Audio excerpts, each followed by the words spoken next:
ಒಂದು ವರ್ಷಕ್ಕೆ ನೀವು 15 ಎಕರೆಗೆ ಗೊಬ್ಬರ ಹಾಕೋಬೋದಂತೆ. ಒಬ್ಬ ರೈತನಿಗೆ ಇದು ಅಂದರೆ ಸಾವಯವ ಕೃಷಿಕನಿಗೆ ಆಗ್ಬೋದು, ಸಾವಯವ ರೈತನಿಗೆ ತುಂಬ ಇಂಪಾರ್ಟೆಂಟ್ ಇರುತ್ತೆ ಸರ್. ಇದು ಜೀವಾಮೃತಕ್ಕೂ ಏನು ಕಮ್ಮಿ ಇಲ್ಲ ಸರ್.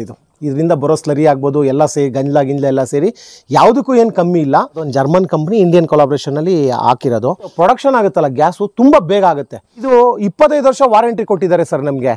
ಆಮೇಲೆ ಇದು ಇಲಿ ಕಡಿಯೋದು ಪಲಿ ಕಡಿಯೋದೇನು ಅಷ್ಟೊಂದು ಈಸಿ ಅಲ್ಲ ಬಿಡಿ, ತುಂಬ ಹಾರ್ಡ್ ಇದೆ ರಬ್ಬರು ಸರ್. ಬೋರ್ ಅನ್ನೋದಾಗ ಇದ್ರೊಳಗೆ ನೀರು ಬೀಳುತ್ತಿದ್ದು ನೋಡಿ. ಇದ್ರೊಳಗೂ ಒಂದು ಮೋಟ್ರ್ ಇಟ್ಟಿದ್ದೀನಿ ಸರ್, ಕಟ್ರ್ ಪಂಪು ಇದರೊಳಗಡೆ ಸ್ಲರಿ ಪಂಪ್ ಅಂತಾರೆ. 2 HP ಸಿಂಗಲ್ ಫೇಸ್ ಹಾಕಿದ್ದೀನಿ ಸರ್.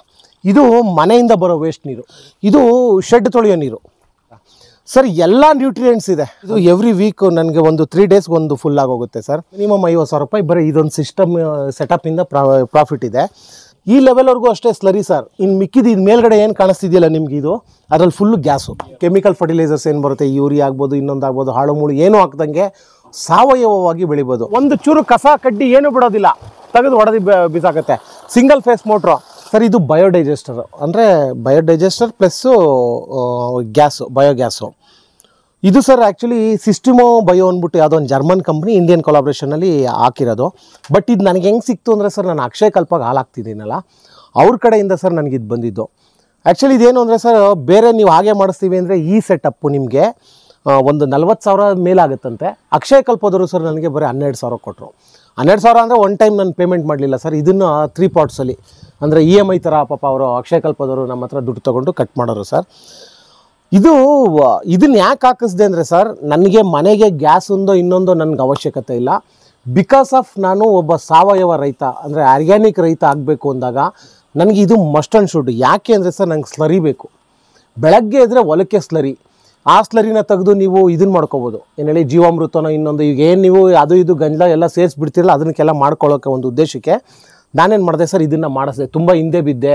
ಆ ಟೈಮಲ್ಲಿ ಅವ್ರ ಹತ್ರ ತುಂಬ ಇದಿತ್ತು, ಅಂದರೆ ಆಫರ್ಸ್ ಇತ್ತು. ಆಫರ್ ಇದ್ದಾಗಿಂದ ಮಾಡಿಕೊಂಡೆ ಸರ್. ಇದು ಸರ್ ಟೋಟಲಿ 7 ಅಡಿ ಉದ್ದ ಇದೆ, ಹಿಂಗೆ 6 ಅಡಿ ಇದೆ. ಕೆಳಗಡೆ ಸರ್ 3 ಅಡಿ ಆಳ ಇದೆ. ಇದು ಯಾವ ಥರ ವರ್ಕ್ ಆಗುತ್ತೆ ಅಂದರೆ ಸರ್, ಇದಕ್ಕೆ ಒಂದು 25 ವರ್ಷ ವಾರಂಟಿ ಕೊಟ್ಟಿದ್ದಾರೆ. ಓಕೆನಾ. ಇದನ್ನು ಕೊಡುವಾಗ ಸರ್ ಸ್ಟವ್ವು, ಪೈಪುಗಳು ನೋಡಿ, ಪೈಪೆಲ್ಲ ತೋರಿಸ್ತೀನಿ. ಆಮೇಲೆ ಸರ್ ಮೇಯ್ನ್ ಥಿಂಕ್ ಏನು ಅಂದರೆ ಇದರಲ್ಲಿ ಒಂದು ಸೇಫ್ಟಿ. ಯಾವ ಥರ ಸೇಫ್ಟಿ ಕೊಟ್ಟಿದ್ದಾರೆ ಅಂದರೆ ಅಲ್ಲಿ ನಿಮ್ಗೆಲ್ಲ ತೋರಿಸ್ತೀನಿ. ಇದರಲ್ಲಿ ಸರ್ ಏನಾದ್ರು ಗ್ಯಾಸ್ ಎಕ್ಸಸ್ ಆಗೋದು, ಟ್ಯೂಬ್ ಹೊಡೆದೋಗೋದು ಈ ಥರ ಆಗೋಲ್ಲ. ಆಮೇಲೆ ಸರ್ ಪ್ರೊಡಕ್ಷನ್ ಆಗುತ್ತಲ್ಲ ಗ್ಯಾಸು ತುಂಬ ಬೇಗ ಆಗುತ್ತೆ. ಯಾಕೆ ಅಂದರೆ ಸರ್ ಬ್ಲ್ಯಾಕ್ ಇದೆ ಇದು ಸರ್, ಬಿಸಿಲು ಬೀಳುತ್ತೆ, ಬೇಗ ಆಗುತ್ತೆ. ನಾವು ಇವಾಗ ಹಳೆ ಕಾಲದಲ್ಲಿ ಮಾಡ್ತಾಯಿದ್ವಿ ಗೊತ್ತಾ ನಿಮಗೆ, ಈ ಥರ ಡ್ರಮ್ಮು ಅಂದರೆ ಸಿಮೆಂಟಲ್ಲಿ ಇಟ್ಟಿಗೆ ಕಟ್ಬಿಟ್ಟು ಅದರಲ್ಲಿ ಏನಾಗುತ್ತೆ ಸರ್, ತೊಟ್ಟಿನಲ್ಲಿ ಅದು ಬೇಗ ಹೀಟ್ ಆಗೋದಿಲ್ಲ, ಗ್ಯಾಸ್ ಪ್ರೊಡಕ್ಷನ್ ಆಗೋದಿಲ್ಲ. ಆಮೇಲೆ ಸರ್ ಮೇಂಟೆನೆನ್ಸ್ ಈಸಿ. ಇದು ಏನು ನೀವು ಆರಾಮಾಗಿ ಇದ್ರ ಮೇಲೆ ಎತ್ಬಿಡ್ಬೋದು. ನೋಡಿ ನೋಡಿ ಅಲ್ಲಿ ಗ್ಯಾಸ್ ಹೋಗ್ತಾ ಇದೆ ನೋಡಿ ಅಲ್ಲಿ. ಸೊ ಇದು 25 ವರ್ಷ ವಾರಂಟಿ ಕೊಟ್ಟಿದ್ದಾರೆ ಸರ್ ನಮಗೆ. ಆಮೇಲೆ ಇದು ಇಲಿ ಕಡಿಯೋದು ಪಲಿ ಕಡಿಯೋದೇನು ಅಷ್ಟೊಂದು ಈಸಿ ಅಲ್ಲ ಬಿಡಿ, ತುಂಬ ಹಾರ್ಡ್ ಇದೆ ರಬ್ಬರು ಸರ್. ಈಗ ಆಕೆ ನೋಡಿ 1-1.5 ವರ್ಷ ಆಯಿತು, ಯಾವುದೇ ಏನೂ ತೊಂದರೆ ಕೊಟ್ಟಿಲ್ಲ ನನಗೆ.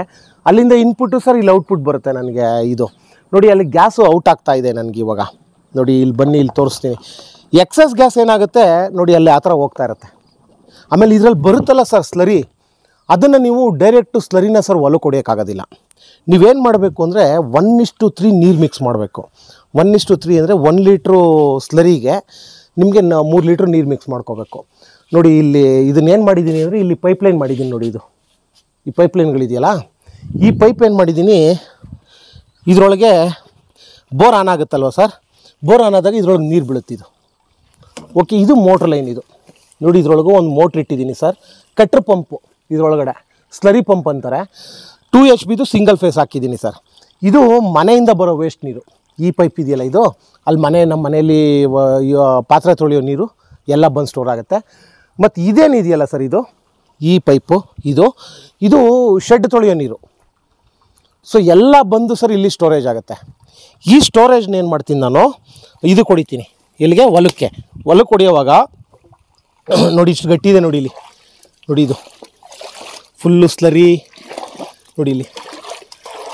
ಇದೆಲ್ಲ ಏನಾಗುತ್ತೆ ಸರ್, ಒಂದು ಚೂರು ಕಸ ಕಡ್ಡಿ ಏನೇ ಇದ್ರೂ ತೆಗೆದು ನಿಮ್ಮದು ಹೊಲಕ್ಕೆ ಹೊಡೆಯುತ್ತೆ ಸರ್. ಇದರಲ್ಲಿ ನಾನು ಲಾಸ್ಟ್ ಟೈಮು ಒಂದು ಇದನ್ನು ಚೆಕ್ ಮಾಡಿಸಿದೆ ಸರ್, ಇದ್ರದ್ದು ಶಾಂಪಲ್ ಕೊಟ್ಬಿಟ್ಟು ಲ್ಯಾಬಲ್ಲಿ. ಇಲ್ಲಿ ಈರೇಳಿ ಅಂತಿದೆ ನಮ್ಮದು KVK ಕೃಷಿ ವಿಜ್ಞಾನ ಕೇಂದ್ರ ಸರ್. ಎಲ್ಲ ನ್ಯೂಟ್ರಿಯೆಂಟ್ಸ್ ಇದೆ. ಇದು ಎವ್ರಿ ವೀಕ್ ನನಗೆ ಒಂದು 3 ಡೇಸ್ಗೆ ಒಂದು ಫುಲ್ ಆಗೋಗುತ್ತೆ ಸರ್. ಈ ಸಿಸ್ಟಮೋದವ್ರು ಏನು ಹೇಳ್ತಾರೆ ಅಂದರೆ ಇದನ್ನು ನಂಗೆ ಸೆಟಪ್ ಹಾಕ್ಕೊಟ್ಟಿರೋರು ಸರ್, 1 ವರ್ಷಕ್ಕೆ ನೀವು 15 ಎಕರೆಗೆ ಗೊಬ್ಬರ ಹಾಕ್ಕೋಬೋದಂತೆ.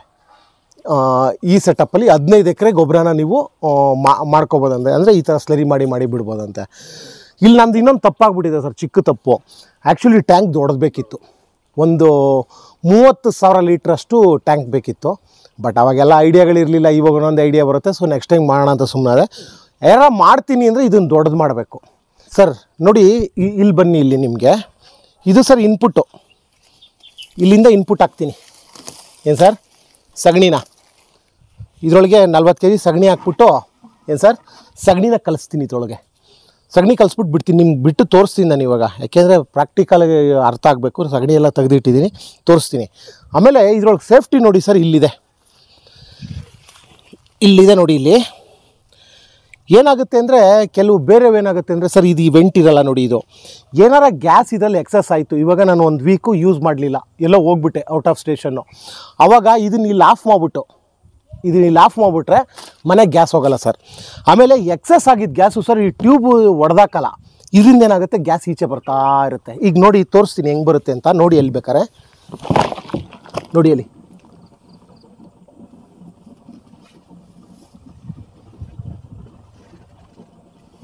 ಅದರೊಳಗೆ ಏನಾರ ನಾವು ನೀರಿಲ್ಲ ಅಂದರೆ, ಅದರೊಳಗೆ ನೀರು ಹಾಕಲಿಲ್ಲ ಅಂದರೆ ಫುಲ್ ಗ್ಯಾಸ್ ಹೊರಟೋಗುತ್ತೆ. ಅದರಲ್ಲಿ ನೀರು ಯಾವಾಗಲೂ ಮೇಂಟೆನೆನ್ಸ್ ಇರಲೇಬೇಕು ಇದರೊಳಗೆ. ಸೊ ಹಿಂಗೆ ಸರ್, ಇದನ್ನು ಇಲ್ಲಿಂದ ಹಾಕ್ತೀನಿ, ಅಲ್ಲಿಗೆ ಔಟ್ಪುಟ್ ಬರುತ್ತೆ. ಇದೆಲ್ಲ ಸೇರಿಸ್ಬಿಟ್ಟು ಹೊಲಕ್ಕೆ ಹೊಳಿತೀವಿ.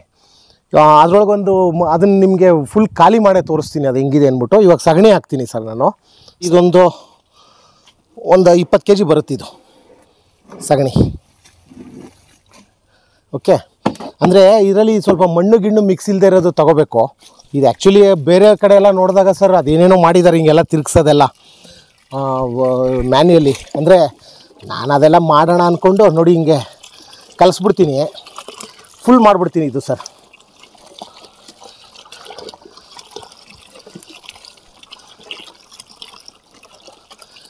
ಕಸ ಕಡ್ಡಿ ಇದ್ರೂ ಈ ಥರ ಹುಲ್ಲಿದ್ರೂ ಸರ್ ಅದು ಫುಲ್ ಪುಡಿ ಆಗೋಗುತ್ತೆ.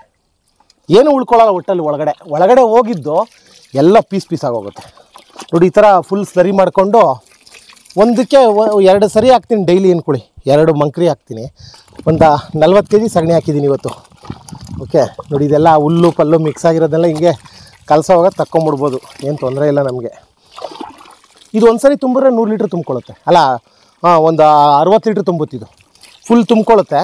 ಇದು ತುಂಬ್ಕೊಂಡ ತಕ್ಷಣ ಏನು ಮಾಡ್ತೀನಿ, ಇಲ್ಲಿ ಫ್ಲಾಪ್ ಇದೆ, ಇಲ್ಲಿ ಇದನ್ನು ಓಪನ್ ಮಾಡ್ತೀನಿ. ಇವಾಗ ನೋಡಿ ಇದು ಹಿಂಗೆ ಒಳಗಡೆ ಹೋಗಿದೆ, ನೀರು ಬಿಡ್ತೀನಿ. ಇದು ಸ್ಲರಿ ಬಿಟ್ಟ ತಕ್ಷಣ ನೋಡಿ ಅಲ್ಲಿ ಫುಲ್ಲು ಬಲೂನ್ ಥರ ಆಗುತ್ತೆ, ಅದು ಆ ಥರ ಬರುತ್ತೆ ಇದರಲ್ಲಿ. ಡೈಲಿ ಏನು ಗೊತ್ತಾ ಸರ್, ಒಟ್ಟಲ್ಲಿ ನಾನು ನಿಮ್ಗೆ ಹೇಳಿದ್ನಲ್ವಾ, ಈ ಸಗಣಿ ಹಾಕೋದ್ರಿಂದ, ಕ್ಲೀನ್ ಮಾಡೋದ್ರಿಂದ, ಮೇವು ಹಾಕೋದ್ರಿಂದ ಟೋಟಲಿ 3 hours ಅಷ್ಟೇ ನನಗೆ ವರ್ಕು ಎಲ್ಲ ಫುಲ್ಲು. ಅದಾದಮೇಲೆ ಫುಲ್ ಫ್ರೀಯಾಗೆ ನಮ್ಮಷ್ಟು ನಾವು ಕಾಲ ಕಳಿಬೋದು ನೋಡಿ. ಇವಾಗ ತುಂಬ್ಕೊತಿದ್ದು ಬಿಡ್ತೀನಿ ನೋಡಿ. ಇವಾಗ ಬಿಟ್ಟ ತಕ್ಷಣ ಅಲ್ಲಿ ಸ್ಲರಿ ಔಟ್ಪುಟ್ ಬರುತ್ತೆ. ಇದು ರೆಡಿ ಆಗ್ತಿದ್ದಂಗೆ. ಇದು ಸಿಸ್ಟಿಮೋ 8. ಇದಕ್ಕಿಂತ ದೊಡ್ಡದಿದೆ ಸರ್. ಸಿಸ್ಟಿಮೋ 120 ಇದೆ, ಸಿಸ್ಟಿಮೋ 10 ಇದೆ, 12 ಇದೆ, 18 ಆ ಥರ ಎಲ್ಲ ದೊಡ್ಡದಿದೆ. ನಾನು ಇದು ಸಿಸ್ಟಿಮೋ 8 ಹಾಕ್ಕೊಂಡೆ, ನಮ್ಮದು ಚಿಕ್ಕ ಮನೆ ಅಂದ್ಬಿಟ್ಟು. ಬಟ್ ಇವಾಗ ಅನ್ನಿಸ್ತಿದೆ ಇದು ದೊಡ್ಡದಾಗಿಸ್ಕೋಬೇಕು ಅಂತ. ದೊಡ್ಡದಾಗಿಸ್ಕೊಂಡಿದ್ರೆ ಇನ್ನೊಂದು ಸ್ವಲ್ಪ ಜಾಸ್ತಿ ಇದು ಮಾಡ್ಬೋದಿತ್ತು ನೋಡಿ. ಈಗ ನೀರು ತುಂಬ್ಕೊಂತು ಸರ್. ಇವಾಗ ನೋಡಿ, ಇವಾಗ ಫ್ಲಾಪ್ ಓಪನ್ ಮಾಡ್ತೀನಿ ನೋಡಿ. ಅಲ್ಲಿ ನೀರು ಹೋಗ್ತಾ ಇದೆ ನೋಡಿ.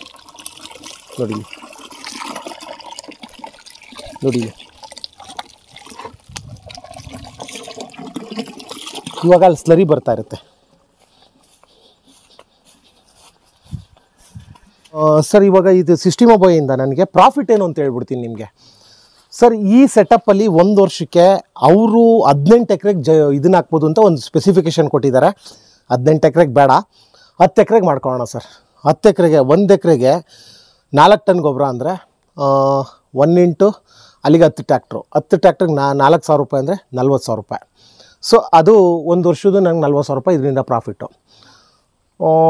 ಇಲ್ಲಿಂದ ಏನಾಗುತ್ತೆ ಅಂದರೆ ಅಲ್ಲಿ ಗ್ಯಾಸ್ ಹೋಗುತ್ತೆ ಮನೆಗೆ. 1 ತಿಂಗ್ಳಿಗೆ 1 ಗ್ಯಾಸು ಸರ್. 12 ತಿಂಗ್ಳಿಗೆ 12 ಗ್ಯಾಸು. ಅದು 40,000 ರೂಪಾಯಿ. ಇದೊಂದು 12,000 ರೂಪಾಯಿ. 48,000 ರೂಪಾಯಿ ನನಗೆ ಇದರಿಂದ ಪ್ರಾಫಿಟ್. 50 ಮಿನಿಮಮ್ 50,000 ರೂಪಾಯಿ ಬರೀ ಇದೊಂದು ಸಿಸ್ಟಮ್ ಸೆಟಪ್ಪಿಂದ ಪ್ರಾಫಿಟ್ ಇದೆ. ಆಮೇಲೆ ಇದನ್ನು ನಾನು ಸಬ್ಸಿಡಿಲಿ ಹಾಕಿಸ್ಕೊಂಡಿರೋದ್ರಿಂದ ಅಕ್ಷಯ ಕಲ್ಪದವ್ರ ಕಡೆಯಿಂದ ಇದು ನನಗೆ ಝೀರೋ. 12 ತಿಂಗಳಿಗೇ ಇದು ಝೀರೋ ಆಗೋಯ್ತು. 12 ಗ್ಯಾಸ್ 12 ಸಿಲಿಂಡ್ರ್ ಬಂದಾಗ ನನಗೆ ಝೀರೋ ಆಗೋಯ್ತು ಇದು ಇವಾಗ ಇನ್ನೇನಿದ್ರು ನನ್ನ ಇದು ಅಷ್ಟೇ, ನನಗೆ ಇನ್ನು ಪ್ರಾಫಿಟೇ ಇದರಿಂದ ಟೋಟಲಿ ಸರ್ ಒಂದು ವರ್ಷಕ್ಕೆ ಈ ಥರ ಒಂದು ಸೆಟಪ್ ಇದ್ದರೆ ನಿಮಗೆ ಒಂದು 60,000 ರೂಪಾಯಿ ಗೊಬ್ಬರ ಮತ್ತು ಗ್ಯಾಸಿಂದ ನೀವು ಸೇವ್ ಮಾಡ್ಕೋಬೋದು ಇದರಿಂದ. ನೋಡಿ ಇಲಿ ಕಚ್ಚುತ್ತೆ ಅದು ಇದು ಅಂತಾರೆ, ನಾನಂತೂ ನಂಬೋದಿಲ್ಲ. ಇಲಿಯಿಂದ ಸಖತ್ ಪ್ರೊಡಕ್ಷನ್ ಇದೆ. ಇದೆಯಲ್ಲ ಸರ್, ಇದು ನೋಡಿ ರಬ್ಬರ್ ಇದು ತುಂಬ ದಪ್ಪ ಇದೆ, ಅಂದರೆ ಒಂದು 4 mm 12 mm ಅಂದರೆ ಇಷ್ಟು ದಪ್ಪ ಬಂದಿರುತ್ತೆ, ಅಷ್ಟು ದಪ್ಪ ಇದೆ. ಆಮೇಲೆ ಸರ್ ಇದಕ್ಕೆ ಒಂದು ಪಂಚರ್ ಕಿಟ್ ಕೊಟ್ಟಿದ್ದಾರೆ. ಇಲ್ಲೇನಾರು ತೂತಾಯಿತು ಇಲ್ಲ ಏನೋ ಒಂದು ಕಡಿತು ಅಂದರೆ ನಾವು ಅದಕ್ಕೆ ಪಂಚರ್ ಹಾಕ್ಕೋಬೋದು, ಆ ಟ್ಯೂಬ್ ಕೊಟ್ಟಿದ್ದಾರೆ. ಇದ್ರ ಮೇಲೆ ನೀವು ಫುಲ್ ಹತ್ತಿದ್ರೂ ಏನಾಗೋದಿಲ್ಲ. ಈಗ ತೋರಿಸಿದ್ನಲ್ಲ ನಿಮ್ಗೆ ಅವಾಗಲೇ ಆ ಥರ ಹತ್ತಿದ್ರೂ ಏನಾಗೋದಿಲ್ಲ, ನೀಟಾಗೆ ಇದಾಗುತ್ತೆ. ಒಟ್ಟಲ್ಲಿ ಏನು ಅಂದರೆ ಇಲಿ ಕಡಿಯುತ್ತೆ, ಇಲಿ ತೂತು ಮಾಡಿಬಿಡುತ್ತೆ. ಆಮೇಲೆ ಇದು ತಗೊಳ್ಳದೇ ಇರೋರು ಅದೇನೋ ಹೇಳ್ತಾರಲ್ಲ, ಡ್ಯಾನ್ಸ್ ಮಾಡೋಕ್ಕಾಗದೇ ಇದ್ದರೆ ಅದೇನೋ ಡೊಂಕು ಅಂದ್ಬಿಟ್ಟು ಆ ಥರ ತಗೊಳಕ್ಕೆ ಇಷ್ಟ ಇಲ್ಲ ಅವ್ರಿಗೇನೋ ಹಾಕಿಸ್ತಾನಲ್ಲ ಅಂದ್ಬಿಟ್ಟು ಅದು ಎಲ್ಲ ಇಲಿ ಎಲ್ಲ ಕಡ್ದಾಕ್ಬಿಡೋದು ಬಾರಪ್ಪ ಅಂತಾರೆ. ಸೊ ನಾನಿವಾಗ ಒಂದೂವರೆ ವರ್ಷ ಆಯಿತು ಸರ್, ಇದುವರೆಗೂ ಯಾವ ಇಲಿ ಕಡಿಯೋದಾಗಲಿ ಇನ್ನೊಂದಾಗಲಿ ಯಾವುದು ತೊಂದರೆಗಳನ್ನಂತೂ ನೋಡಿಲ್ಲ. ತುಂಬ ಚೆನ್ನಾಗಿ ನನಗೆ ಯುಟಿಲೈಸ್ ಆಗ್ತಾಯಿದೆ ಸರ್. ಅದು ಮೇಲಿರೋದು ವೆಯ್ಟ್ ಅದೊಂದು 40-50 kg ಇದೆ ಸರ್. ಅದ್ರೊಳಗೆ ಮಣ್ಣು ತುಂಬಿಟ್ಟು ವೆಯ್ಟ್ ಅದೆಲ್ಲ ಅವರೇ ಮಾಡಿಕೊಟ್ಟಿರೋದು. ಅದು ನೋಡಿ ಹಿಂಗೆ ಅದುಮ್ದಾಗ ಇದಾಗುತ್ತೆ. ನೋಡಿ ಈಗ ಅಲ್ಲಿ ಅಡುಗೆ ಮಾಡ್ತಾ ಇದ್ದಾರೆ, ಗ್ಯಾಸ್ ಯುಟಿಲೈಸ್ ಆಗ್ತಾ ಒಳಗಡೆ ಹೋಗ್ತಾ ಇದೆ. ಅದು ಸ್ಟಾಪ್ ಮಾಡಿ ಪ್ರೊಡಕ್ಷನಲ್ಲಿ ಮತ್ತೆ ಉಬ್ಕೊಂಡ್ಬಿಡುತ್ತೆ. ಅಕಸ್ಮಾತ್ ಇವಾಗ ನಿಮಗೆ ಡೈಲಿ ಹಾಕೋಕ್ಕಾಗಲಿಲ್ಲ, ನನಗೊಂದು 2 ದಿನ ಎಲ್ಲೋ ಹೋಗ್ಬಿಟ್ನಪ್ಪ, ಇಲ್ಲ 2 ದಿನ ನನಗೇನೋ ಕೆಲಸ ಇತ್ತು, ನನಗೆ ಸಗಣಿ ಹಾಕೋಕ್ಕಾಗಲಿಲ್ಲ ಅಂದ್ರೂ ಅಟ್ಲೀಸ್ಟ್ ನಿಮ್ಗೊಂದು 3 ದಿನ ಗ್ಯಾಸ್ ಪಕ್ಕ ಬಂದೇ ಬರುತ್ತೆ. ಅಂದರೆ ಸಗಣಿ ಹಾಕಲಿಲ್ಲ ಅಂದರೂ 2 ದಿನ ನಿಮಗೆ 200% ಗ್ಯಾಸ್ ಸಿಗುತ್ತೆ ಸರ್. ನಾನು ಎಷ್ಟೋ ಸರಿ ಅಬ್ಸರ್ವ್ ಮಾಡಿಬಿಟ್ಟಿದ್ದೀನಿ. ಕೆಲವು ಟೈಮಲ್ಲಿ ಈಗ ಹಾಕೋಕ್ಕಾಗಲಿಲ್ಲ, ಒಬ್ಬನೇ ಆಗೋಗ್ಬಿಟ್ಟೆ, ಎತ್ತಕ್ಕಾಗಲಿಲ್ಲ, ಇನ್ನೊಂದು ಅಂದಾಗ ಏನಾಗುತ್ತೆ, ಸಗಣಿ ಹಂಗೆ ಅದರೊಳಗೆ ಇರೋ ಸಗಣಿನಲ್ಲೇ ಇದೆ. ಬಟ್ ಏನು ಅಂದರೆ ಸ್ಲರಿ ಈಚೆ ಬರಲ್ಲ ಅಷ್ಟೇ. ನಿಮಗೆ ನಾನು ಅಲ್ಲಿ ಹಾಕಲಿಲ್ಲ ಅಂದರೆ ಸ್ಲರಿ ಈಚೆ ಬರಲ್ಲ, ಗ್ಯಾಸ್ ಅಂತೂ ಸಿಗುತ್ತೆ ನಿಮಗೆ. ಇದು ಅರೌಂಡ್ ಒಂದು ಏನೋ ಹೇಳಿದಾರೆ, ಇದು ಒಂದು 8 ಕ್ಯೂಬಿಕ್ ಮೆಟ್ರಿಕ್ ಟನ್ ಆ ಥರ ಏನೋ ಇದ್ರದ್ದು ಸ್ಪೆಸಿಫಿಕೇಷನ್ ಇದೆ ಸರ್.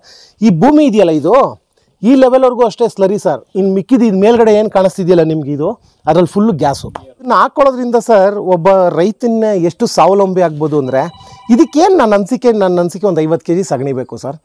ಈಗ ಯಾರೋ ಒಬ್ಬ 1 ಎಕರೆ ಜಮೀನಿದೆ, ಒಂದು 50 kg ಅವನ ಹತ್ರ ಒಂದು ಹಸು ಇತ್ತು ಅಂದರೆ 50 kg ಸಗಣಿ ಡೈಲಿ ಬಂದೇ ಬರುತ್ತೆ. ಇದನ್ನ ಹಾಕ್ಕೊಂಡು ಅದೇನಾರ ಸ್ಲರಿನೇನಾರ ನಾವು ಹೊಡಿತು ಅಂದರೆ ಸರ್, ತುಂಬ ಹೊಲದಲ್ಲಿ ಸರ್ ನೀವು 1 ಪೈಸದ್ದು ಈ ಕೆಮಿಕಲ್ ಫರ್ಟಿಲೈಸರ್ಸ್ ಏನು ಬರುತ್ತೆ, ಯೂರಿಯಾ ಆಗ್ಬೋದು, ಇನ್ನೊಂದಾಗ್ಬೋದು, ಹಾಳು ಮೂಳು ಏನೂ ಹಾಕ್ದಂಗೆ ಸಾವಯವವಾಗಿ ಬೆಳಿಬೋದು. ಆಮೇಲೆ ಸರ್ ಸಾವಯವ ರೈತರು ಅಂತ ಏನು ಹೇಳ್ತೀವಲ್ವ, ಅದು ತುಂಬ ಇಂಪಾರ್ಟೆನ್ಸು ಸರ್ ಇದು. ಯಾಕೆಂದರೆ ಇವತ್ತು ಪಾಪ ನಾನು ನೋಡಿರೋ ಹಂಗೆ ಇದನ್ನು ಮಾಡೋದು ಏನು ಹೇಳಿ, ಜೀವಾಮೃತ ಮಾಡ್ಕೊಳ್ಳೋದಂತೆ, ಅದನ್ನು ಮಾಡೋದಂತೆ ಸರ್. ಇದು ಜೀವಾಮೃತಕ್ಕೂ ಏನೂ ಕಮ್ಮಿ ಇಲ್ಲ ಸರ್. ಇದರಿಂದ ಬರೋ ಸ್ಲರಿ ಆಗ್ಬೋದು, ಎಲ್ಲ ಸೇರಿ ಗಿಂಜಲ ಎಲ್ಲ ಸೇರಿ ಯಾವುದಕ್ಕೂ ಏನು ಕಮ್ಮಿ ಇಲ್ಲ. ಬಟ್ ಅವರು ಮಾಡ್ತಾ ಇದ್ದಾರೆ, ಅವ್ರು ಏನಂದರೆ ಸ್ವಲ್ಪ ಹಿಂಸೆ ಪಟ್ಕೊಂಡು ಮಾಡ್ತಾರೆ. ಬಟ್ ಇದನ್ನು ಮಾಡಿದ್ರೆ ಸರ್ ಇನ್ನೂ ಯೂಸು, ಇನ್ನೂ ಎಲ್ಪು.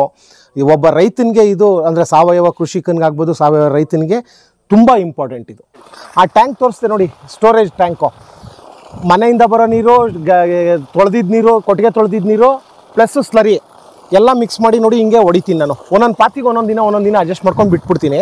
ಇದರಿಂದ ನೋಡಿ ಅದು 2 HP ಮೋಟ್ರ್ ಅದು ಏನು ಸರ್, ಅದರೊಳಗಡೆ ಫುಲ್ ನೀಟಾಗಿ ಒಂದು ಚೂರು ಕಸ ಕಡ್ಡಿ ಏನೂ ಬಿಡೋದಿಲ್ಲ, ತೆಗೆದು ಹೊಡೆದು ಬಿಸಾಕತ್ತೆ. Single phase motor. ಆವಾಗ ಇದರೊಳಗೆ ಇನ್ನೊಂದೇನು ಅಂದರೆ, ನೀವು ಇದ್ರೊಳಗೆ ಬಿಡೋಕ್ಕಲ್ಲ ಸ್ಪ್ರಿಂಕ್ಲರಲ್ಲಿ, ಡ್ರಿಪ್ಪಲ್ಲಿ, ಯಾಕೆಂದ್ರೆ ಅದರೊಳಗೆ ಡಸ್ಟ್ ಇರುತ್ತೆ, ಪಾರ್ಟಿಕಲ್ಸು ಕಟ್ಕೊಂಡ್ಬಿಡುತ್ತೆ. ಆ ಉದ್ದೇಶಕ್ಕೆ ಏನು ಮಾಡ್ತೀನಿ ಅಂದರೆ ನಾನು ಹಿಂಗೆ ಬಿಟ್ಬಿಡ್ತೀನಿ. ಸ್ವಲ್ಪ ಹಿಂಸೆ ಆಗುತ್ತೆ ಸರ್, ಪರವಾಗಿಲ್ಲ, 1-2 ದಿನ ಹಿಂಸೆ ಆಗ್ಬೋದು, 3ನೇ ದಿನಕ್ಕೆ ಸರಿಯಾಗುತ್ತೆ. ಸೊ ಹಂಗೇನು ಮಾಡಿದ್ದೀನಿ ಈ ಥರ ನೋಡಿ. ಇದೆಲ್ಲ ಸರ್ ಈ ಹುಲ್ಲೇನು ಬೆಳೆದಿದ್ದೀನಲ್ವ ನಾನು, ಎಲ್ಲದನ್ನು ಈ ಸ್ಲರಿ ಹಾಕಿನೇ ಬೆಳೆದಿರೋದೇ ಹೊರತು ಇದಕ್ಕೆ ಒಂದು ಸಿಂಗಲ್ ಪೀಸು ಇದನ್ನು ಹಾಕಿಲ್ಲ, ಏನೇಳಿ ಫರ್ಟಿಲೈಸರ್ ಹಾಕಿಲ್ಲ. ಎಲ್ಲ ಫುಲ್ ಇದೆ ನೋಡಿ. ಅಲ್ಲಿ ಆ ಹುಲ್ಲೆಲ್ಲ ರೆಡಿ ಇದೆ. ಅಲ್ಲಿ ಇನ್ನೊಂದು 15 days ಆದಮೇಲೆ ಅದನ್ನು ಕುಯ್ಬೇಕು ನಾನು. 40 daysಗೆ ಬರುತ್ತೆ ಈ ಹುಲ್ಲು. ಈ ಹುಲ್ಲು ಬಗ್ಗೆ ಹೇಳ್ತೀನಿ ನಿಮಗೆ, ತುಂಬ ಚೆನ್ನಾಗಿದೆ ಸರ್ ಈ ಹುಲ್ಲು. ಖಾಲಿ ಆದ ತಕ್ಷಣವೇ ಅದೊಂದು ಫ್ಲೋಟ್ ಕೊಟ್ಟಿದ್ದಾನೆ, ಅದು ಹಿಂಗೆ ಪ್ರೆಸ್ ಆದರೆ ಆಫ್ ಆಗೋಗುತ್ತೆ. ಅದೇನು ಖಾಲಿ ಓಡುತ್ತೆ ಅನ್ನೋದೇನು ಹಿಂಸೆ ಇಲ್ಲ ನಮಗೆ. ನೋಡಿ ಇಷ್ಟು ಬರುತ್ತೆ ನೋಡಿ ನೀರು. ಏನೊಂದು ಬಟ್ಟೆ ಪ್ಲಾಸ್ಟಿಕ್ ಅವ್ರು ಸಿಕ್ಕರು ಹೊಡೆದ್ಬಿಡುತ್ತೆ ಈಚೆ. ಕಟ್ರ್ ಪಂಪ್ ಅಂತಾರೆ ಇದಕ್ಕೆ. 2 HP 18,000 ರೂಪಾಯಿನೋ ಕೊಟ್ಟಿದ್ದೆ ಸರ್ ಇದ್ರದ್ದು. ಯಾವುದೋ ನಮ್ಮ ಹುಡುಗ ತುಮಕೂರಿನಲ್ಲಿ ಒಂದು ಕಂಪ್ನಿ ಇತ್ತು, ಅವ್ರಿಗೆ ಮಾತಾಡ್ದೆ ಹಿಂಗೆ ಬೇಕಪ್ಪ ಅಂದಿದ್ದಕ್ಕೆ ಅವನೇ ಸ್ಪೆಷಲಾಗಿ ತರಿಸಿ ಕೊಟ್ಟಿದ್ದ. ಅದಾದಮೇಲೆ ಒಂದು 4-5 ಜನ ಕೊಡಿಸಿದ್ವಿ ನಾವೇನೆ ನೋಡಿ.